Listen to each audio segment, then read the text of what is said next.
Earthquake risk profile ng Aurora, tinalakay sa Sangguniang Panlalawigan, tulay para sa spillway sa Janet, Dipakulaw at stop house para sa mga pasyente ng Aurora Memorial Hospital na mula sa Dikadi, Hiniling.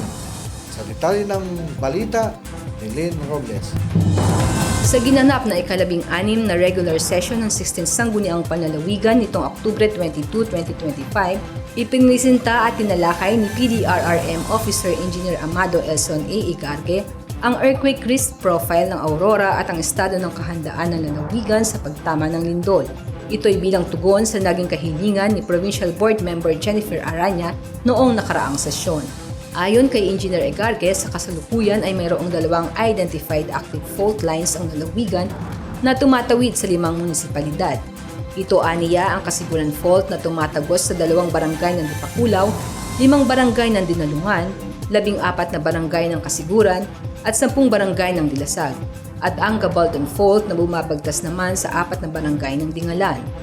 Base sa tala, huling gumalaw ang Kasiguran Fault noong Agosto 1968 na umabot hanggang Santa Cruz, Manila at nagpabagsak sa Ruby Tower.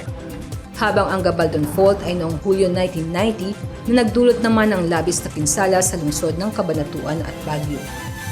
Inilahad din ng PDRRM officer na bilang pagsisiguro sa kahandaan ng lalawigan sa pagtama ng lindol, tuloy-tuloy ang pagsasagawa ng kanilang tanggapan ng iba't ibang programa at aktibidad tulad ng regular na paglahok sa National Simultaneous Earthquake Drill na ginaganap 4 na beses bawat taon. Kasama rin dito aniya ang pagpapaigti ng Information, Education and Communication campaign nila sa pamamagitan ng pagbibigay ng mga pagsasanay gaya ng Standard First Aid and Basic Life Support Training, Search and Rescue Auxiliary Training, DRRM Training Course at Rescue Olympics para sa mga empleyado ng pamahalaang panlalawigan at sa iba't ibang sektor ng komunidad kabilang na mga kabataan, IPs, senior citizens, kooperatiba at iba pa.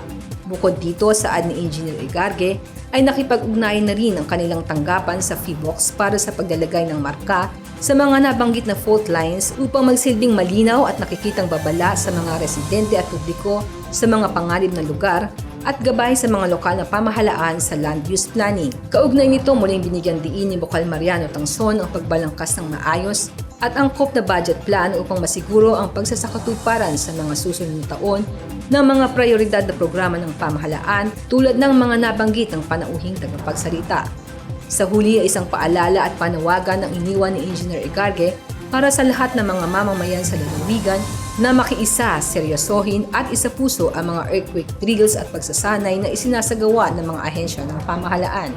Samantala, sinuportahan at ipinasa ng kapulungan ang resolusyong inihain ni Bokal Aranya na humihiling sa DPWH sa pamamagitan ng Aurora Engineering District Office para sa agarang pagtatayo ng tulay o mas angkop na istruktura para sa spillway sa Barangay Janet de Paculaw sa kahabaan ng Baler Kasiguran National Road. Ayon sa kanya, ito ay upang bigyang solusyon ang palagiang problema sa nasabing kalsada tuwing may pag-ulan kung saan hindi ito madaanan dahil sa pag-apaw ng tubig at pagbaha.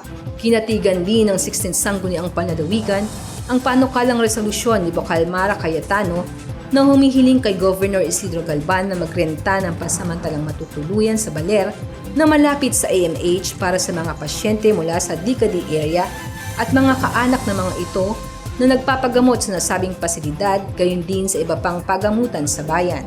Kaugnay nito, inalam na rin ng kapulungan kay Provincial General Services Officer Ricardo Bautista ang kasalukuyang estado ng dating staff house ng Kapitolyo na nasa Barangay 5 at iminungkahing tingnan ang pagbubukas muli nito.